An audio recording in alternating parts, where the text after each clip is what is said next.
G'day, g'day, g'day.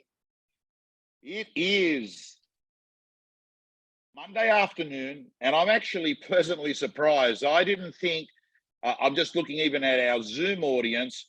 I thought everyone has gone to Mykonos. I thought everyone has headed off and gone overseas. In fact, I dropped my wife and my daughter to the airport on the weekend, and the lines were massive. However, there are people that are still here, and you're going to use it to your advantage, team. And I'll tell you why. Because right now, while they're overseas, your competitors are overseas, you can make a ruckus. You can make noises. People are confused. They don't know. They hear that there's a mini boom in some parts of the market. Then they hear that the market's about to go into recession. And the gentleman that I use for any social media marketing I do is Jordan. He is an amazing operator, Jordan Bain. I would consider him and position him as a brand and growth expert specialist. How are you, Jordan? Very good, my friend. Good to see you again, Tommy. Good to be back. Good to see you as well. Long overdue, long overdue. You know, the thing I like about you, brother, I'll tell you what it is. Unlike, there's a lot of people that have got this big sales message in the world of digital.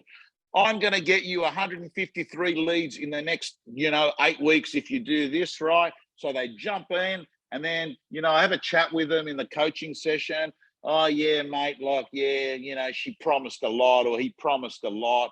Mate, in the end, I was going to appraisals, and people would say to me, mate, I didn't even want you to come out here, right? But you're more aligned to how do you actually become this attraction agent that's got eminence in the market, has got magnetic pulling power, but not over promising and saying you'll get 30 appraisals if you run this ad. What's your approach, Jordan, with social media and branding on digital? Well, you've got to look at it like everyday prospecting, right? I mean, whether you're prospecting online or prospecting offline, there's not a great deal of difference, right? You've got to look at online prospecting, as you say, smarter, more cost-effective way to prospect. Now, let's face it. Let's address the elephant in the room from day dot. It's not going to replace traditional prospecting. If you're thinking it is, then you're living under a rock. But if you can extract the good DNA bits and pieces from traditional prospecting, so if we're to look at phone canvassing, door knocking, letterbox shopping, for example, there's a lot of good things still in those strategies. Let's face it, if you're not doing those things on a daily basis, then you're going to be left behind anyway. But if you can extract the good bits and pieces from those traditional strategies and pair them with the new school of social media and digital, now let's face it, from a traditional prospecting perspective, what are your two objectives? Get in front of someone, but also create awareness around you as an agent, particularly if it's a cold call or if someone doesn't know who you are. So social media is no different. All you're really trying to do is accelerate your introduction to more people, or get in front of more people, keep your brand positioned in front of more people, and collect genuine opportunities. And I guess we're very different to that. We try and focus a lot more on quality over quantity when it comes to lead gen. I guess we're not really talking too much about lead gen today, but if we were to talk about lead gen, I would say if you want to generate quality leads through social media rather than generate 30 to 50 cold leads, then you've got to focus on building your brand to begin with anyway. Because if someone's actually thinking about selling, they're not going to list their house with someone or even give their details to someone that they don't know, like, and trust. So branding is always the foundational pivot point. And then that will create a steady flow of leads if leads are important. And I think, Jordan, even though I'm not an agent myself, I'm in the business of getting business, and it's clients, and it's speaking, and it's training, and it's coaching. And it's really interesting because when I do get an inquiry from someone, one of the first questions I ask them, and I do this unconsciously now because I know how the conversation is going to go, I'll say to them, firstly, can I ask you, who referred you to me, and are you aware of what I do in my approach? The minute they say I follow you on social, in my head, the fuck, sale's been done. You know what 100%. I mean?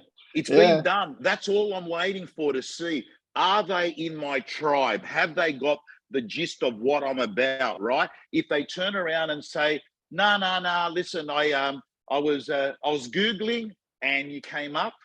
I think to myself, I don't have trust and a relationship with that client now. Whereas if they have been in the tribe, they've got my vibe, if you know what I mean. Love that. You know what that's called as well is we're going to talk about it today, but brand equity, right? Brand equity. We're probably jumping ahead here because I want to talk about this later in the conversation, but let's give the nuggets straight away. Basically, the way I position my brand and agents' brands, and even whenever we work with you, of course, as well, it's to try and I tend to look at my audience's subconscious mind as like a piggy bank, as crazy as it sounds. Look at your subconscious, whether you're an agent or a marketer or Tom Panos, look at your audience's mind as a piggy bank, right? And all you're trying to do is deposit a coin, a brand coin, into their subconscious piggy bank every single day. So if you can get in front of sellers or agents or whatever, whoever you're trying to target, if you can get in front of your ideal audience 6, 12, 18 months before they decide to make a decision, you can imagine every time they see an ad from you in their newsfeed or an organic post, even every single time it's a deposit into their subconscious piggy bank. So you can imagine over time, and what you've done, particularly with yours, particularly those who say, oh, I've been following you on socials for the last 8 months. The imagine amount of equity you've begun to build in their subconscious, right? The coins have begun to build up. So it is. Gary Vaynerchuk actually named the book over that, which is jab, jab, jab, jab, jab, right hook. Right hook. That's the same concept, isn't it? You're exactly going to give. You're going to fill that jar of credibility with jelly beans, right? Because at the end of the day, the guy with the most jelly beans wins. So it's basically the I'm guy stealing that, Tommy. That's great. You've just mate. It's so good. true. But can I ask you, like, apart from the obvious, why is building a personal brand important for someone in real estate? Look, it's the know, like, and trust mantra. Let's face it, people. One thing I want to really talk about around personal branding opposed to agency brands, and I speak to a lot of principals in this space, of course, as well. And for me, the importance of personal branding is because we're coming into a day and age where we all know the trust for real estate agents is already as low as it's ever bloody been. So people are buying people before they buy businesses these days, or organizations and companies. So if you're sitting behind the lead agent that you're working with personal brand, or if you're sitting behind the office reputation or whatever it might be, you've got to start pushing that to secondary, making your personal brand the priority, because people don't buy agencies anymore. It doesn't matter what agency you're working for, gone are those days. But it's important, because the know, like, and trust factor is paramount. If people don't trust you, I mean, number one, if they don't know or like you, then you've got no chance anyway. But even if they do know and like you, but don't trust you, then you're screwed as well. And let's take one of your lines, Tommy. Frequency builds trust. Trust creates the opportunity. So if you're not building trust around your personal brand, then what's the point? So the know, like, and trust is a big thing for me. I think having that trust factor will just get you the opportunities that you might not have had previously. But also it's an autopilot thing. A lot of the time, your brand, your personal brand is working for you when you're sleeping. As long as you have the right strategy in place and the right concepts around that strategy, it's working for you while you're sleeping. At some point, Jordan, I think at some point, and I know this is weird coming from me who tells agents prospect, but there's got to be a point in your real estate career where branding overtakes prospecting, because the quality of those leads is significantly higher when they come to you than you reaching out. And I'm not saying drop prospecting, but what I'm saying is, if you look at any great agent across Australia, New Zealand, anywhere in the world, what you'll notice is that their branding is generating more leads than their prospecting is. Absolutely. Well, I mean, how many people can you speak to in one day? I mean, I'm sure, your A-grade prospectors are probably hitting, 60 to 80 people a day tops, right? In terms of connects from prospecting. And even still, you do that every single day, day in, day out. I'll never tell people to stop prospecting either. My sales team, they prospect religiously as well. But if you can add a second element, it's almost like an associate. I speak to a lot of agents who are doing between 300 to 800K in GCI, right? And the first thing I say to those agents is don't go and hire an associate. Implement a branding strategy that's going to do the majority of the heavy lifting for you. So if you're at that point of going, okay, well, I'm pushing closer to 3, and Tommy, what's the level? Where do you normally recommend someone to put on an associate? 300? 3 to 500, 3 to 400. 5. Yeah. So if you're kind of approaching that point at the moment, rather than going, okay, what's it going to cost me 60, 70 grand a year in a wage? Why not just focus on building my presence and then have business come to me as a byproduct of that, right?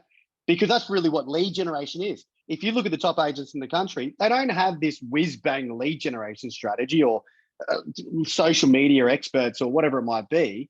But what they have is a strong personal brand, and business comes to them as a byproduct of that personal brand.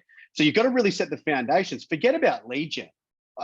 Lead gen is sure we talk about lead gen with my clients, but that's secondary. I tell people straight away, if you get any genuine leads in the first 2 to 3 months, hats off to you, well done, because take that as you know, a gift, because what you've got to really focus on is building the presence to begin with, and then the leads that come to you as a byproduct of building that personal brand in your area, building the authority, a second to none. So really the brand presence is more important than anything else. Jordan, I was having a conversation with a veteran in real estate today that's been in it for 50 years, and we were talking about old real estate, new real estate. We're talking about life before realestate.com. He was in real estate before even franchises exist. And he said to me, mate, what do you think? Do you think it's harder for a person to crack it now in real estate than back then? I said, listen, people are better. I get it. The skill level's better. I mean, we got uni graduates that now come into real estate versus in the old days, people that couldn't get into uni, wanted to wear a suit, became an agent, right? But I said, I actually think you can build a personal brand at an astonishing speed in 2023, whereas 15 years ago, if you were so dependent on having an office, having a lot of marketing and being the one that had the 30 pages in the paper, right? And you were sort of hiding behind it. Often your name wasn't even in the ads. There are some companies that would just have the phone number. But now, Jordan, people at an astonishing speed can build a relationship using social media in their marketplace. Mate, you've nailed it. And one thing that I talk about all the time, I was always around in my real estate career, and I'm 12 years in, but I was always around when the realestate.com and domain.coms were around. So for me, I had to build market share. If I wanted authority, if I wanted to build a personal brand, I needed market share in my core markets. Now, it took me 5 years to build, I think it was only 15 to 20% market share in one suburb. And then I had to try and obviously duplicate that presence into the neighboring suburbs and try and build it in that area.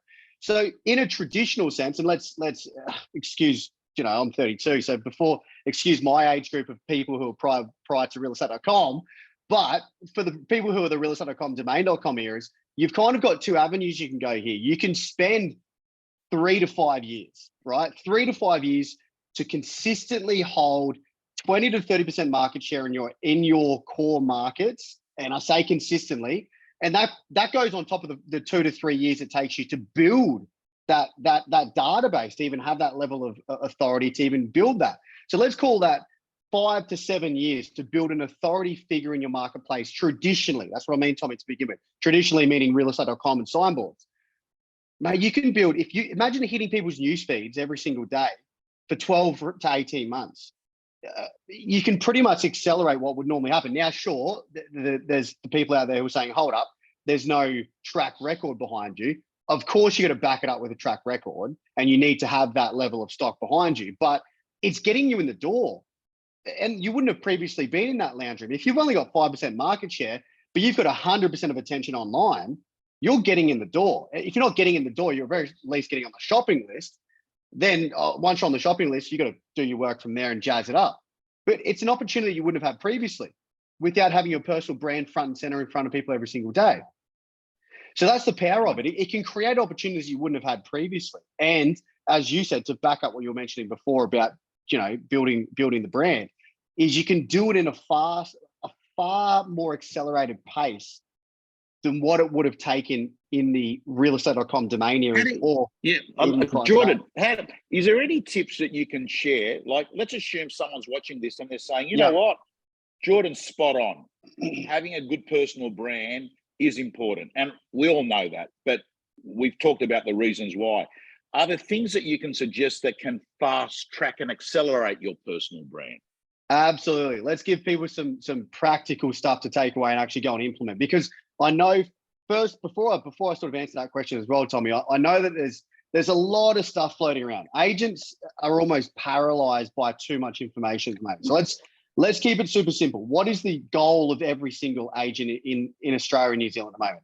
Get more opportunities, right? Plain and simple. Yeah. Number one, get more opportunities. So let's keep it simple in creating more of those opportunities. So the way, an example I like to use, and now's the perfect time because we've all just finished up with our what was it last month? Last month? So here's an idea for you. I want people to think about a niche market. Okay, not so much just listing in a niche market, and I don't mean I just sell real estate in X suburb. That's not a niche market. What I refer to as a niche market is I just sell or create content around a niche market. So let's say, for example, what I used to do a lot of content around was ready renovators. That's what I used to call them, because I was too young. I was selling in like Ashgrove, Paddington, Red Hill, of the Brisbane market, super competitive. I was really young, a lot of older heads around me, and they didn't really want to sell the ready renovators. But for me, I'd sell the ready renovators, sell it to a builder, they'd do it up and then flick it on, and I'd get the double sale. So I'd look it up and be like, brilliant, I'm going to become an expert in ready renovators. So then what I began to do is I began to build content around buying ready renovators. Now, agents get a bit confused by this. We think that everyone already knows everything about our product already. They don't. You got to share content around that. So whether it's ready renovators or waterfront properties or I love that. I love that. What you're saying is narrow your focus so they can start seeing you as this, like you're an optimal expert. You're a specialist. Like in medicine, you got your GPs, right? They get by, but the guys that you got to queue up for a year and you pay top dollar for is the ear, nose, throat specialist, the oncologist, the ophthalmologist, right? And what they do is like they're just very narrow focus. And I'm just thinking of another example. There's a client of mine, Kaloshi, Jay and Michael Kaloshi. Their niche is Monaco Place. I think Monaco Crescent or Monaco. Yeah. It's this street, right? And they're just obsessed with this street because that street there is a gold mine, expensive property. They want to have market share. But what you're saying is it could be seaside apartments in an area. It could be the boarding house specialist. Here's a gold one. First time sellers. That's a very vague one, but first time sellers. How many first time sellers are just lost in this maze of real estate? First time sellers, it doesn't have to be a specific product. It can be a specific audience even. Retirees, whatever it might be, or again, whatever it is, find a niche inside our real estate niche. And then, so you've got the real estate industry, you've got your suburb or your area, find a niche again inside that. Now, I'm not saying, Tommy, to just list and sell that style of product. I mean, just create content around that particular product, right? Because let's face it, let's take my one, because it's easier for me to talk about. Let's take ready renovators. Again, I don't sell anymore, but when I was selling, that's what I'd always try and focus on.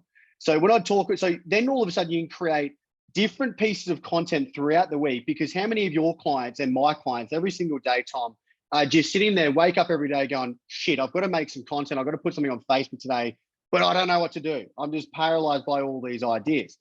As soon as you narrow your focus to having one niche and just talk relentlessly about that one niche, all of a sudden, the ideas of creating content is super, super easy. So, for example, ready renovators. Let's say, for example, that's my niche. I wake up one morning and I do a market wrap video, handheld. Don't worry about professional photos of videographers.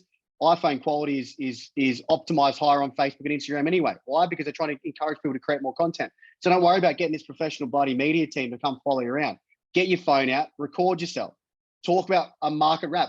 Don't sit there and do a point and shoot so much. Talk about, walk around a property and make it more real focused, but talk about the doer uppers that have sold in the area recently. Okay. And then, and what those builders have then gone and done, or ready renovators have gone on and done, and what they've sold for later on. There's one piece of content. So market wrap around that property. Here's another one. Here's a really good one. Don't just create market wraps.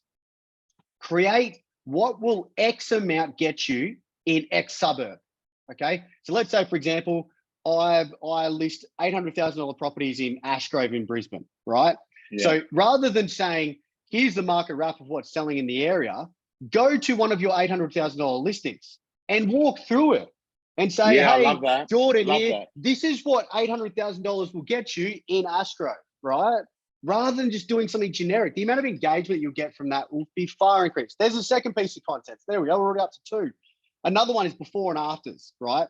So, and that before and after can be in any type of property, but let's face it, if it's renovators, before and afters, people are going to eat that up. So, and then, whatever it might be, go and speak to some people who, here's one I go, probably a little bit off topic, but not so much in the niche market. Have you ever seen those Daniel Mack videos? What do you do for a living? They walk up to those guys in the cars. Yes, what do you do for a living? Yeah. Right? I was talking to a couple of guys in my Facebook group the other day, and here's a gold. Here is a piece of gold for everyone. Go and do this. Please believe me, go and do this. Go and find a local business owner and walk up to him with your hand. Now, pre-warn him, obviously, but hey, Tom, what do you do for a living? Let's say, for example, you own the local cafe or the local mechanics, whatever it might be. Hey, Tom, what do you do for a living? Oh, I'm the local cafe owner at blah, blah, blah, XYZ cafe. Great. What do you love about living in this area?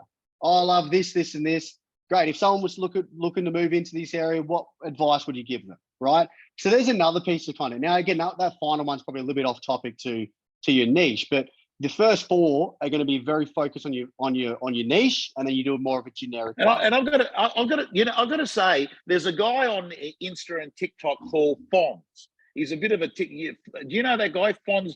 He goes up to people. Oh yeah, I think I've seen this. Yeah, he's a bit like a Daniel Mack one. Yeah. Anyway. Yeah. So he rocks up to a property I'm doing 2 weeks ago. There he is. He's wearing his shorts. His hair's all over the place. He goes, "Oh, mate, we're here to do a video." He's got another young guy there, and this guy here looks like he's just got out of bed, hasn't made one effort, but you won't believe it. I go, "Let's do it." They've got 2 mobile phones. That's all. One phone is like used as voice recorder, right? And the other one, and he just turns around and he says to his mate, he goes, "Mate, just put it at eye level." That's as far as they went with video production, right? Anyway, cut a long story short. And follow me around, right? Yeah, that's all you got to do. Yeah. So Jordan, I go to him. I go, "Mate, I said the company that's paid you, the agent had paid him to come over to do this, right?" I go, "Mate, they said to me they were doing something big here." He goes, "It is big." And he goes, "Mate," he goes, "when we're finished, this is going to have 5 million views." I said, "What, with a mobile phone?" He goes, "If we don't use a mobile phone, it won't get the views." So it's what you basically said. So I go on and I start looking at what they've posted in the past. And he's right. It was just done on mobiles. So I don't think the excuse of building a brand, I don't have a video production company, or I don't have a videographer, or I don't have a media studio, or any of that. I think if you've got a mobile phone and you've got knowledge, and what you're saying is make that knowledge hyper focus to a very narrow segment, so you stand out in that segment. But what you're also saying it doesn't mean you're not going to sell non-renovated properties or non-waterfront. It's just that your core activity of your prospecting is positioning you as this go-to person. Absolutely. You might already do 10, 15, 20, 25 sales a year. But this is an easy opportunity to add in an extra 5 or 10 deals a year, just in this one niche market.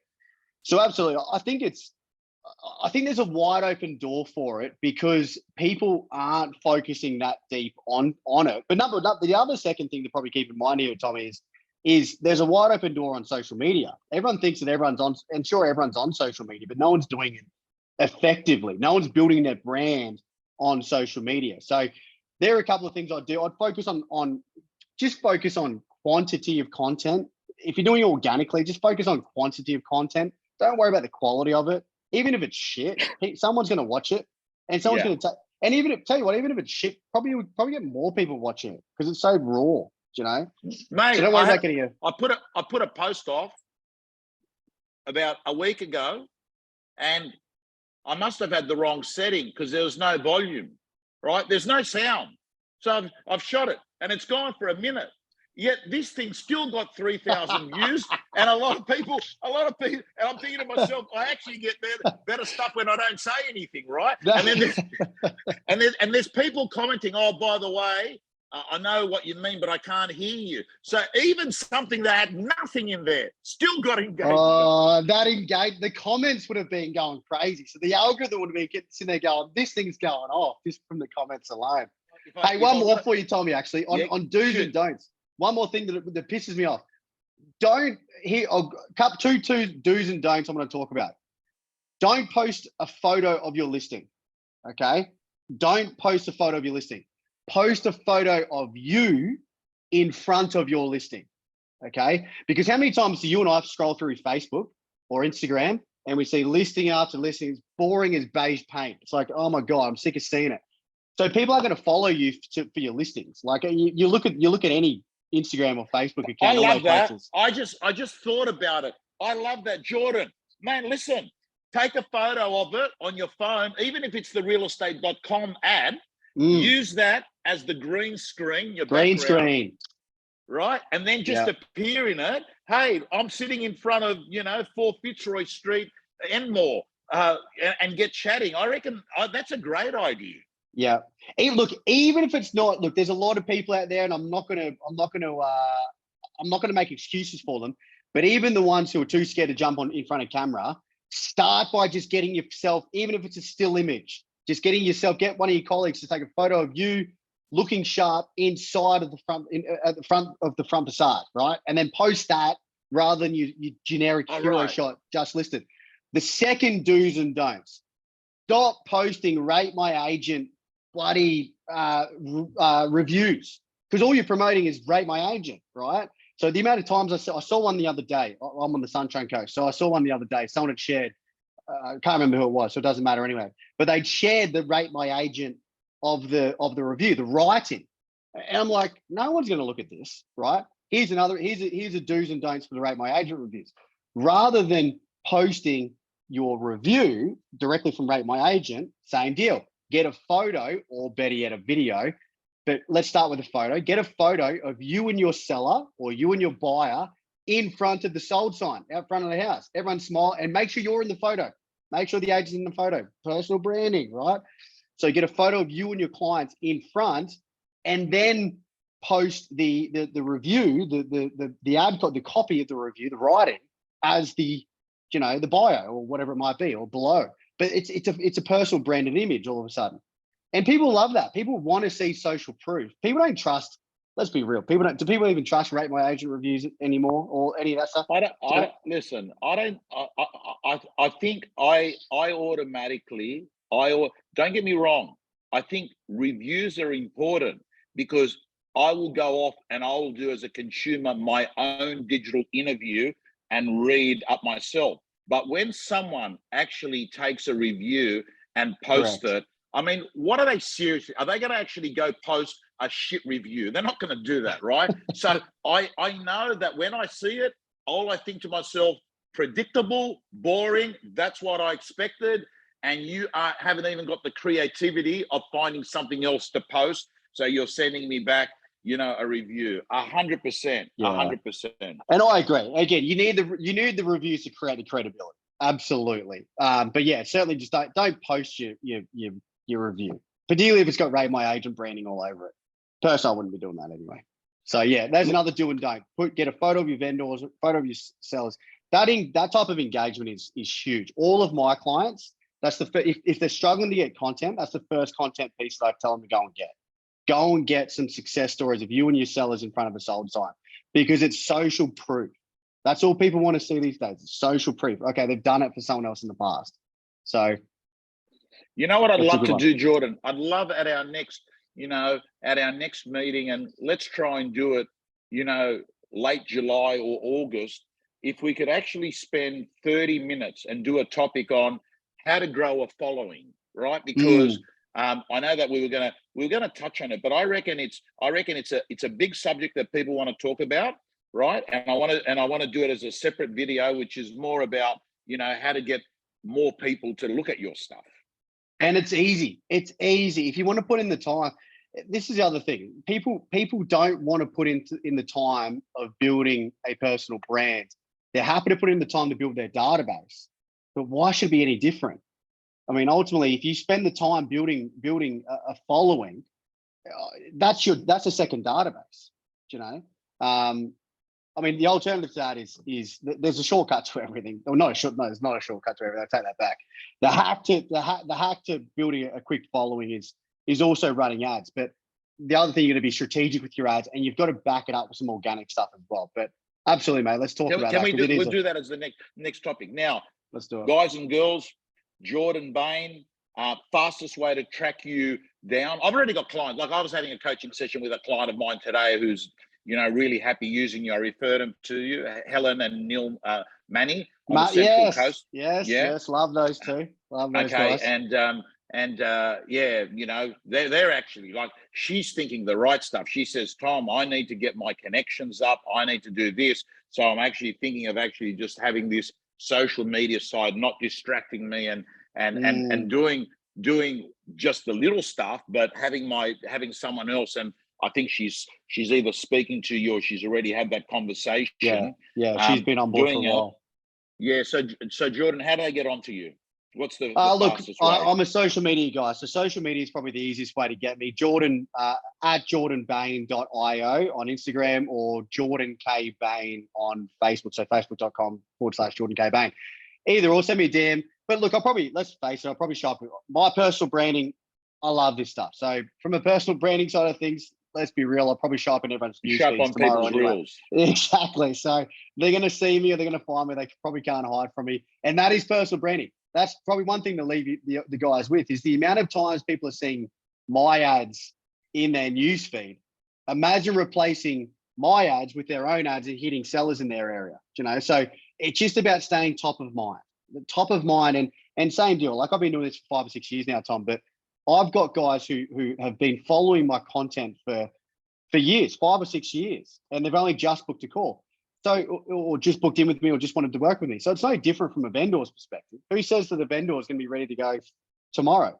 But if you're consistently keeping your brand top of mind over a period of time, it's exactly the same as prospecting. So yeah, further to that, I think people need to start looking at social media as an additional associate that can do a lot of the heavy lifting for you, but doesn't require any training, doesn't take any sick leave, doesn't take holidays. It's just going to consistently work around the clock for you at a fraction of the cost of a full-time salary. So absolutely gold. Absolutely gold. Doors wide open. We've got in the chat box, for those on Zoom, those on Facebook, Susan, I'm sure, is going to put it in the comment section, but those, we put it into the chat box.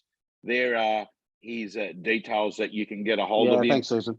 We'll talk to you next month. I think this is a positive story, and the reason it's a positive story is anyone that's sitting here that can get serious about it can actually build a personal brand at an astonishing speed. You can go from zero to hero very quickly in brand awareness these days. One of the reasons is that you're building. It's like you're the owner of the TV channel. You're the producer. You're the director. You own the TV channel yourself, and you can choose how you're positioned in that TV channel. Listen, that's what the TV channels do already anyway, don't they? They position it exactly the way they want it. They position it, yeah. So I would turn around and say, you'd rather be positioned the way you want to be positioned than the way a current affair might want to position you, which exactly it's not going to be a good positioning. All righty. Thanks, Tommy. Just in case there's a question here, is it best to produce organic content and then use the best performing ones as paid ads? Thomas Whitford. Oh, yeah, good question. Really good question. I want to say no. And this is what a lot of people do because they feel as though it's a shortcut. You've got to, organic content and advertising content have very different strategies. Okay, so organic content very quickly is purely there more so to create credibility around your business, whereas an ad is positionally or perfectly designed to generate an outcome. So it's probably too late in the conversation to go deep into organic versus paid content, Tommy, but yeah, to put it simply, no. The answer is no, you probably shouldn't be doing that. Listen, I reckon we've got to, there's enough subjects, or there's enough subjects and there's enough key themes for us to, you know, have a regular social media masterclass to our people. So why don't we do that? The next one I want to do is building an audience, right? Yeah. Yeah, in the meantime, team, stay safe and stay warm. Hooroo. Thanks, guys. Thanks a lot. Thanks.